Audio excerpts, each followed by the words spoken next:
اچھے لوگوں کی صفات بیان کی گئی تھیں کہ اچھے لوگ، ایمان والے لوگ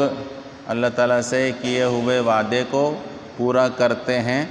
اور جن چیزوں کو جوڑنے کا اللہ نے حکم دیا ہے ان کو جوڑے رکھتے ہیں، نماز قائم کرتے ہیں، اور جو کچھ اللہ نے ان کو رزق دیا ہے اس میں سے کھلم کھلا بھی اور مخفی طور پر بھی خرچ کرتے رہتے ہیں، اور اگر ان سے کوئی غلطی یا گناہ ہو جاتا ہے تو اس کے بدلے میں فوراً نیکی کر لیتے ہیں۔ یہ اچھے لوگوں کی صفات بیان ہوئی تھی۔ اب قرآن پاک کی عادت ہے یہ کہ جہاں اچھائی کا تذکرہ ہوتا ہے اس کے ساتھ ہی برائی کا تذکرہ، دن اور رات کا تذکرہ ایک ساتھ چلتا ہے۔ تو کچھ برے لوگوں کی صفات بیان کی گئی ہیں کہ برے لوگ کون سے ہیں اور ان کے لیے اللہ نے کیا کیا رکھا ہوا ہے۔ بھئی یہ بات کئی دفعہ مساجد سے ہی بتائی جاتی ہے کہ لوگوں، بیٹری ڈاؤن ہونے والی ہے، اب گیم مت کھیلو موبائل پر، اب گیم کھیلو گے بیٹری ڈاؤن ہو جائے گی اور تم اپنا منزل پر پہنچنے سے پہلے موبائل تمہارا ڈیڈ ہو جائے گا اور تم لوگ رابطہ تمہارا کٹ جائے گا اپنوں سے۔ موبائل کی بیٹری 10% پہ آ کر بچ جائے تو پھر انسان کوشش یہ کرتا ہے کہ اس کو کم سے کم استعمال کروں تاکہ میں اپنی منزل پر پہنچ کر اس کو چارج تو کر سکوں۔ تو زندگی کی بیٹری موبائل کی بیٹری برابر ہیں، یہ چل رہی ہے جانے والی۔ حضرت نوح علیہ السلام کی عمر 1400 برس تھی، 950 سال تو ان کی نبوت کا زمانہ ہے، تبلیغ کا زمانہ ہے، 950 سال تو تبلیغ کرتے رہے، لیکن عمر ان کی 1400 سال تھی۔ تو ان سے کسی نے پوچھا تھا آخر عمر میں جب بوڑھے ہو گئے تھے کہ حضرت دنیا کو اور دنیا کی زندگی کو کیسا پایا؟ تو فرمانے لگے کہ ایک مکان ہو جس کے ایک دروازے سے آدمی داخل ہو اور سامنے والی دیوار میں دوسرا مکان ہو، دوسرا دروازہ ہو، اسی دروازے سے آدمی نکل جائے، اتنا زندگی دنیا کی ہے۔ وہ کتنی بھی لمبی ہو جائے، 1450 برس بھی تو کوئی زندگی ہے، لیکن مثال اس کی یہ تھی کہ جی پلک جھپکتے میں گزر گئی۔ یہ تعلیمات انبیاء کرام کی ہیں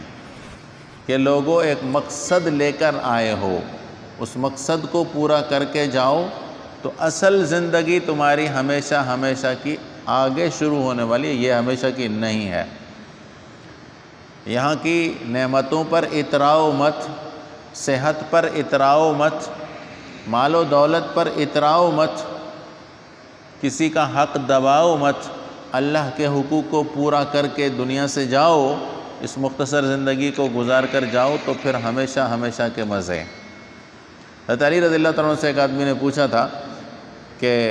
آپ نے جنت دیکھی ہے، آپ نے جہنم دیکھی ہے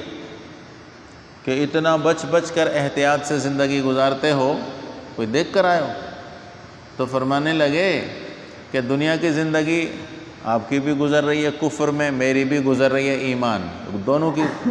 ختم ہو جائے گی۔ اگر جنت جہنم ہوئے، چلو نہیں ہے تو چلو کون سا نقصان ہو، دنیا تو گزر ہی گئی نا۔ اگر نہیں بھی ہیں، آخرت نہیں ہے، فرض کرتے ہیں آپ کے کہنے کے مطابق کہ بچی کے ہم مٹی ہو جائیں گے، تو دنیا تو جیسی تیسی گزر ہی جائے گی۔ لیکن اگر مرنے کے بعد آخرت کا حساب کتاب دینا پڑا تو میں تو کر رہا ہوں یہاں اور تم کچھ نہیں کر رہے، تو اس کا وہاں کا خسارہ اور نقصان کیوں رسک لے رہے ہو؟ چلو تمہیں شک ہے نا، یقین نہیں ہے، تو بھی تو انسان رسک نہیں لیتا نا۔ ڈر ہوتا ہے اس ایک راستے پر جانے کے حوالے سے، لوگ بتاتے ہیں یار رسک ہے جاؤ مت، تو انسان نہیں جاتا، احتیاط کرتا ہے یار ایسے راستے پر جہاں ڈاکوؤں کا خطرہ ہو، مال دولت لوٹ جانے کا خطرہ ہو، میں نہیں جاؤں گا۔ حالانکہ رسک ہے محض، صرف 1-2 دفعہ واقعہ ہوا اس روڈ پہ، اب وہ لوگ جاتے ہی نہیں، جانا چھوڑ دیتے ہیں۔ تو قرآن پاک کی تعلیمات کا بنیادی خلاصہ یہ ہے کہ انسان کو ایک یقین کی دولت مل جائے کہ جی میں نے اللہ کے ہاں ضرور پیش ہونا ہے، کچھ بھی ہو جائے۔ بھئی یہ صاف بات پڑی ہوئی ہے، آدم علیہ السلام سے لے کر نبی کریم صلی اللہ علیہ وسلم تک جتنے دنیا کے سب سے اعلیٰ درجے کے لوگ، اعلیٰ عقل، اعلیٰ اخلاق، اعلیٰ علم تھا، وہ سب یہی کہتے رہے۔ تو شک کیوں ہو جاتا ہے کہ یہ پتہ نہیں کیا ہوگا، چلو 2 دن کی زندگی ہے مزے کر لیں۔ بھئی 2 دن کی زندگی مزے کرنے والی بات تو سرے سے ہے ہی غلط۔ یہ 2 دن کی زندگی تو کام کے لیے، یعنی فرصت ملی ہے تمہیں، ٹائم مہلت ملی ہے کہ اس میں جو کچھ کر سکتے ہو وہ کر لو۔ تو اصل تعلیمات کا خلاصہ تو یہ ہے، البتہ موقع با موقع قرآن پاک بتاتا ہے کہ جی آپ نے ایسا بننا ہے، ایسا نہیں بننا۔ تو جیسا بننا چاہیے وہ تو گزشتہ مجلس میں بیان ہوا، اب کیسا نہیں بننا اس کا تذکرہ آج کی آیات میں فرمایا اللہ تعالیٰ نے کہ وہ لوگ جو اللہ سے کیے ہوئے وعدے کا پاس نہیں کرتے حالانکہ پکا وعدہ کر کے آئے ہیں، اور اللہ جن چیزوں کے جوڑنے کا حکم دیتا ہے ان کو جوڑتے نہیں ہیں، اور زمین میں فساد کرتے ہیں، یہ لوگ اللہ کی رحمت سے دور ہیں اور ان کا برا ٹھکانہ ہے۔ دیکھیں اصول کے اعتبار سے یہاں یہ نہیں فرمایا گیا نماز نہیں پڑھتے، روزہ نہیں رکھتے، حج نہیں کرتے، زکوٰۃ نہیں دیتے، یہ نہیں کہا گیا، بلکہ کیا فرمایا گیا کہ جو لوگ اللہ سے کیا ہوا وعدہ توڑتے ہیں۔ اللہ سے بنیادی وعدہ یہ کیا تھا کہ اللہ تو ہمارا رب ہے، تو ہمارا مالک ہے، تو جیسے کہے گا ہم ویسے کریں گے۔ اللہ کے کہنے کے مطابق زندگی گزارنا، اب اس میں ساری چیزیں آ جاتی ہیں۔ اور قرآن کہتا ہے کہ وعدہ کر چکے ہو، آپ نے اللہ سے وعدہ کیا تھا، یہ الگ بات ہے کہ ہمیں یاد نہیں ہے۔ تو بچہ جب مدرسے میں پڑھنے جاتا ہے نا، الف با تا ثا جیم ہا خا پڑھتا ہے، جب بڑا ہو جاتا ہے نا اس کو وہ الف با تا سا بھول جاتا ہے کہ میں نے کب پڑھا تھا الف با تا سا، اسکول میں پہلا سبق کب پڑھا تھا، یاد ہی نہیں ہوتا بچے کو۔ اب بڑا بن گیا، ڈاکٹر بن گیا، اس کے بعد بڑا علم ہے، لیکن وہ علم شروع تو الف با تا سے ہوا تھا، اے بی سی سے ہوا تھا، اے بی سی پڑھی کب تھی اس کو یاد ہی نہیں ہے۔ تو اسی طرح انسان اللہ سے وعدہ کر کے آیا ہے کہ اللہ ہم تجھے ہی رب مان کر زندگی دنیا میں گزاریں گے، وہ وعدہ بھول چکا، توڑ رہا ہے اس وعدے کو۔ اور فرمایا اللہ نے جن چیزوں کو جوڑنے کا حکم دیا ہے ان کو توڑتا ہے۔ اب اللہ نے سب سے پہلے انسان کو حکم یہ دیا ہے کہ ایھا الذین آمنوا اتقوا اللہ وکونوا مع الصادقین، کہ اچھے لوگوں کے ساتھ رہو، انبیاء کرام کی صحبت میں رہو، انبیاء کرام کے صحبت یافتہ لوگوں میں رہو، انبیاء سے تعلق جوڑو،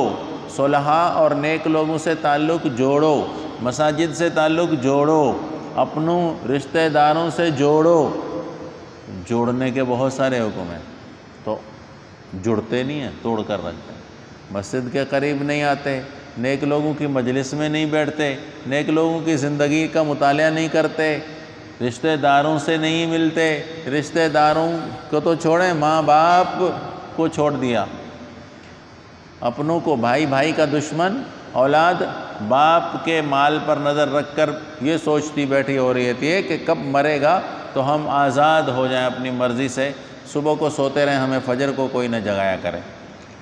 یہ انتظار کر رہی ہے اولاد۔ تو ماں باپ پر ہاتھ اٹھانے والے انسان بھی پیدا ہو گئے، ایسے بھی سنے ہیں لوگ جو اپنے والدین پر ہاتھ اٹھاتے ہیں۔ رشتہ داریوں میں تو وہ ذوق اور ذائقہ اور مٹھاس رہی نہیں، ختم ہو گئی۔